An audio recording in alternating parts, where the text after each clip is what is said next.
Hi everyone, this is your favorite friend Jay or Jaylan Salah as you formerly know her, film critic at Geek Vibes Nation and In Session Film. Today I have the pleasure of interviewing music composer Paul Koch, a versatile composer. His music seamlessly bridges the world of film and multiple genres. His most recent work is the South by Southwest premiered feature Redux Redux. But I can't wait to talk to Paul about a lot of things. First of all, Paul, how are you? And thank you for talking to me.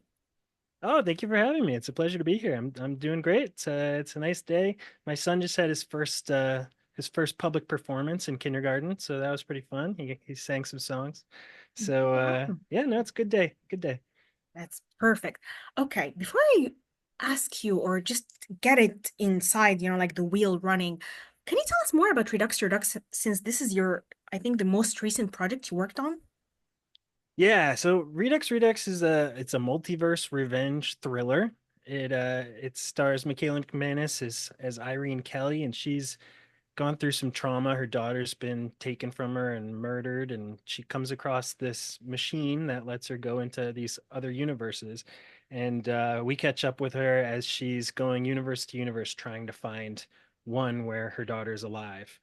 Um, and in the process, she gets revenge on the guy who killed her, and she just gets addicted to that, and she goes over and over and over again, um, taking revenge on this guy, but still with that hope that she'll find her daughter at some point. This sounds so complex. As a music composer, you're handed this project. Where do you start from? Panic usually is where I start with any of these projects. The bar is so high. Like, Matt and Kevin McManus are so talented. I've had the pleasure of working with them a lot. I've known them my whole life, but the bar's high. Like, this is a movie that I have to do my best for. Not that I don't for others, but this one is like really close to my heart too.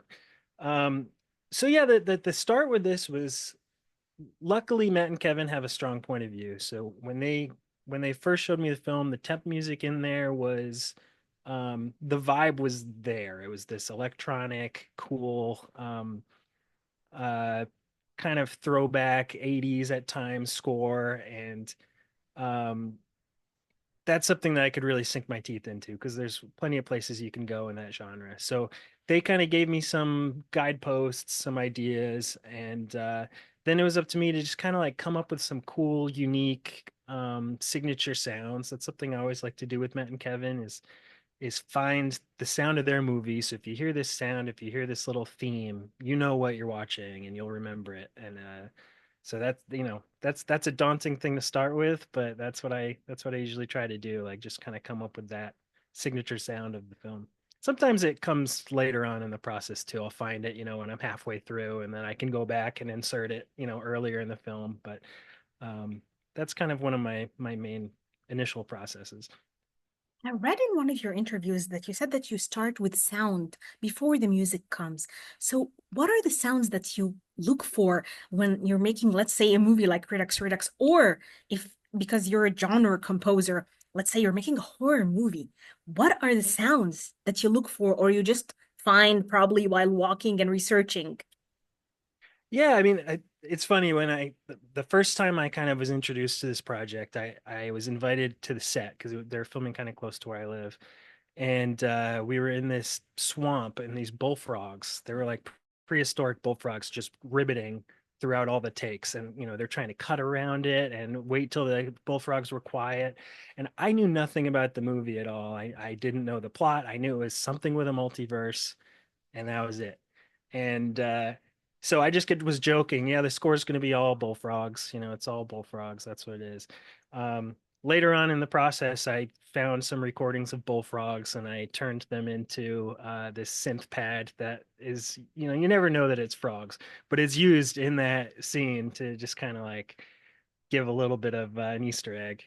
So that's one that it came out of a stupid joke that I made, but it actually was kind of a unique, cool sound, that ended up in the film. And then other things, I just, I've got a kind of a wall of synths over here that I like to play around with. I do a lot of sampling, so I collect a lot of instruments that I'm really bad at playing, but I can record them and manipulate them and turn them into sounds. And a lot of times, even just like scrolling through presets on a synth, once you like find the sound, what you end up playing with that sound is different for each sound. So you're just scrolling through, and then that'll spark an idea there too. If you hear something unique in there, and then you can tweak it to what fits the film best. But that kind of sound exploration, it's partially procrastination from writing and partially kind of creating the world. Um, but it's something that I love to do. Mhm. A theme for a particular character. I mean, I was listening to the soundtrack and there was Mia's theme. So there is a particular theme for a particular character. How do you come up with a theme for a character that I think makes it very impactful for the viewer to feel like, yes, whenever I see the character, I'm sure immediately going to remember the theme, the way they're introduced, or even fleeting moment, I will be like, okay, I remember because I remember the iconic films with a theme, particular theme for a character. I would always have it in mind and feel like, wow, okay. So how do you come up with a theme for a character? Yeah, I mean, everybody knows the Jaws two notes when the shark's coming, even if you don't see Yes. him, he's there. And Darth Vader, the ways that you can kind of hint at a character without even seeing them sometimes, just kind of like they're in the mind of your main character, and you can insert little bits of another theme in there. Um, I like doing that too. This film, the theme started out as an Anna theme, which is Irene's daughter, who she's looking for. And it became, Mia comes later in the film and she becomes some sort of a daughter figure to Irene, too. So those two ideas kind of ended up melding together.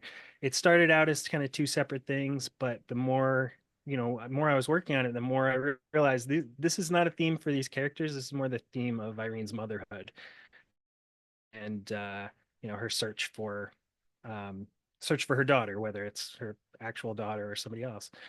Um, so that theme really kind of evolved over time. There's a montage with Mia that's really unique to her, where she's up to some mischief, and it's a bit of like a comic relief area, or at least a lighter moment in the film because there's so much darkness and so much uh, really tense moments. This is a little bit of a reprieve from that. And that went through, that was probably the cue that had the most rewrites and the most attempts. Because that one that we weren't sure what the temp was going to be. We knew we wanted to be a departure from the rest of the film. But it went through, it was this kind of hokey like spaghetti western thing at one point. It became kind of a Black Keysy blues thing at another point, and then it became this kind of fun, almost spy like playful cue by the time I made it into the movie. Um, but it's kind of a one-off in terms of the tone, but there's a theme that repeats through it that is, this four-note theme that became the theme of the movie. It happens in a few very important parts. It's kind of a tent pole for certain parts of the movie when Irene's kind of revealing certain information or when big things are happening. So we were able to kind of go out of the palette of the sound palette of a lot of the score, but keep this kind of grounding of the theme in there. Okay, as a poet, because I'm a poet also, I always have words in my head, and I see the world sometimes in words and expressions of words, even feelings, even things that I don't think other people actually see it that way. As a music composer, how do you see the world? How do you receive the world? Is it in music notes? Is it in music? How do you react to the world as an artist? Hey, that's a great question. I wish I were better with words. That's something that I was never good in English class. I think, if I can communicate Yeah. without any words, that's kind of my best way.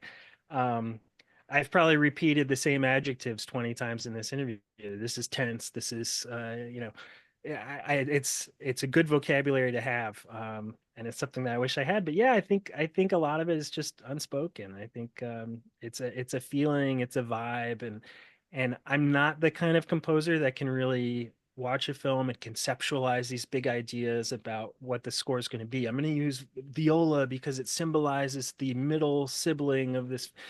That's not me. I'm such like a vibe person. I'll play stuff and something will just feel right, and that's how I know I'm onto something. It's very much a visceral reaction to what I'm hearing. It's not the fastest way to work because I have to try a bunch of stuff. I can't just kind of like come up with a great idea and then do it. I really need to, you know, kind of take a hunk of clay and mold it over time. But um, yeah, words are not my strong suit, but music I feel like is a way that I can speak well.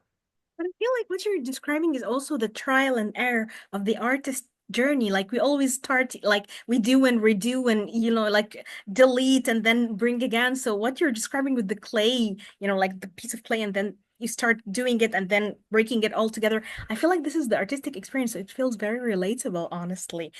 Okay, why music composer and why just playing music and being a musician? Like, why did you venture into music composition for film? Well, I ventured into it because I found out that it was possible to do. I for the longest time I always loved music. I played in bands growing up. It was something that I loved, but the idea that you could do that as a job is it seems silly when my dad is a doctor. He has a real job, and so I just kind of had this in my mind, like, yeah, music's cool, but I'm gonna end up, designing boats or something in my future. It's like, and then we would go see in high school, we would go see John Williams perform with the Boston Pops, and you'd see like this is a real thing, right? But like I'm also not this 70 something at the time year old bearded white haired balding guy.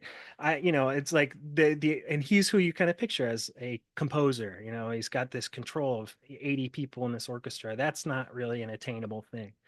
Then I start watching more, like getting more into film, watching more independent films, more smaller films, and I discovered this what I thought was a genre of film music. I saw it was Punch Drunk Love, and it was I Heart Huckabees, and it was Eternal Sunshine of the Spotless Mind. And I was like, whatever this isn't an orchestra. This is like this genre. I don't know. Like later, I find out it's all the same guy. It's all John Bryan. He just has this vibe to him, and but that was a big spark. Like music can be, or film music specifically, can be something that you can do without you know without being some stuffy old composer.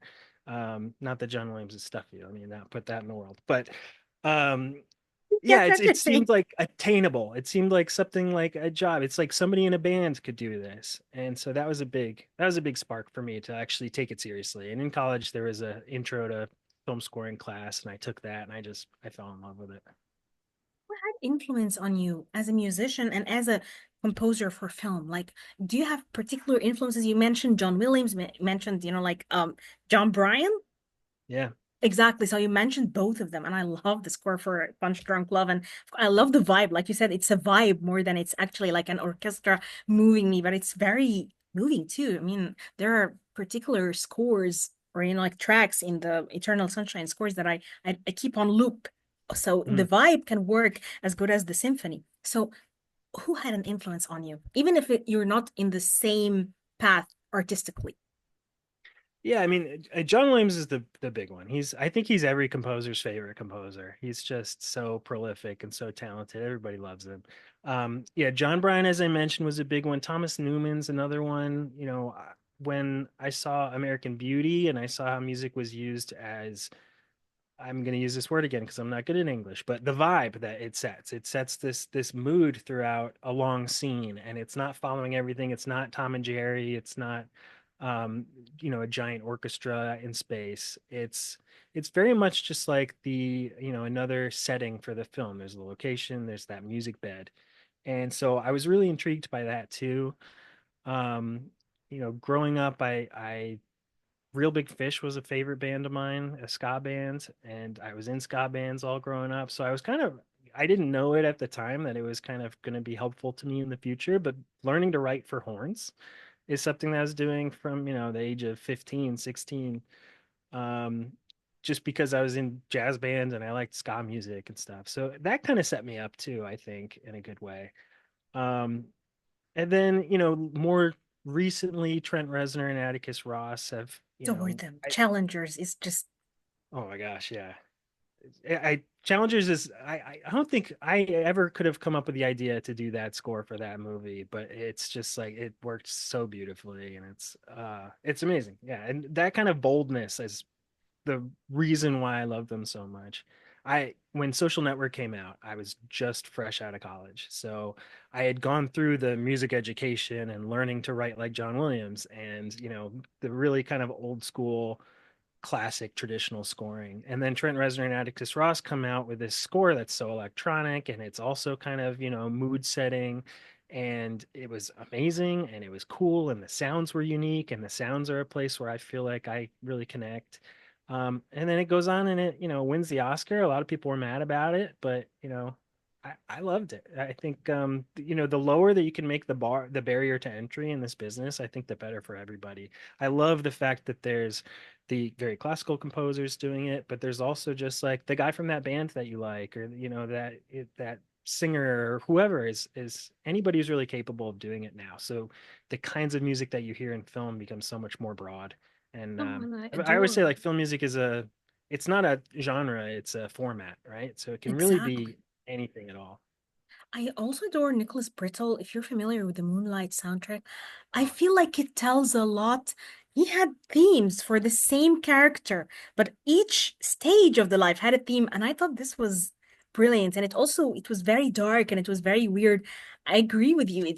It's like it's not a very static, being. It's not something a block of ice, but it's actually like water. It moves between vessels. So film scores is it like a creature of its own being, you know what I mean? Like it's something very unique and very scary at times. yeah, Speaking, I yes, feel like please. I don't mean to interrupt, but I feel like when the Beatles did their Sergeant Pepper era, and they just were like, well, if we don't have to perform, we can do anything we want in the studio, and we can just have fun. If we want an orchestra, we can have an orchestra. If we want a harp, we can have a harp. Like none of the constraints that we have for being in a band apply here. And that kind of mindset I've always loved, where film music's the same way. You can have an ensemble that you're going to be recording, and you're kind of stuck to that in certain ways.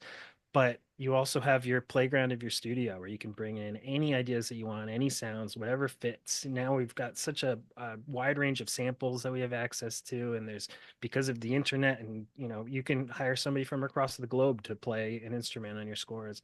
There's a woman named Joni Fuller who I use who's in England who records all my strings, and she does it, herself, and it's gorgeous. So yeah, that kind of that lack of restraint in terms of sound palettes, I think is something that really drew me to it. Speaking of scary, has a project ever landed in your life and you felt like, okay, I don't know what to do with this. I'm so scared. How am I supposed to start and from where?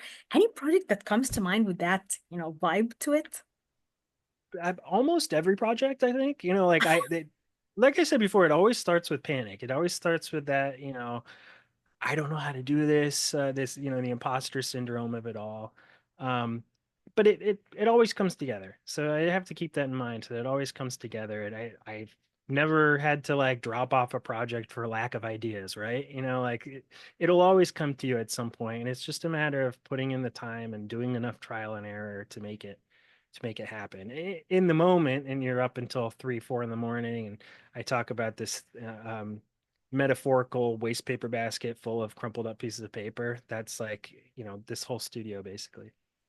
But yeah, pretty much every film starts like that, and I just chip my way at it until it becomes something. So um, the panic is less an existential panic and more of like a panic of the moment as I'm just trying to, get through the day. But I know deep down that it'll come, and everything will be okay, and we'll get through it. Was there like a project that you enjoyed probably more than others, like where you felt like everything was just falling into place? The process is beautiful, everything is just fantastic. Has there been a project like that? This is going to sound, because we're talking about it, Redux Redux. It is Why? this is because this is a movie that I would have run to go see it if I wasn't involved with it. It's exactly the kind of movie I like.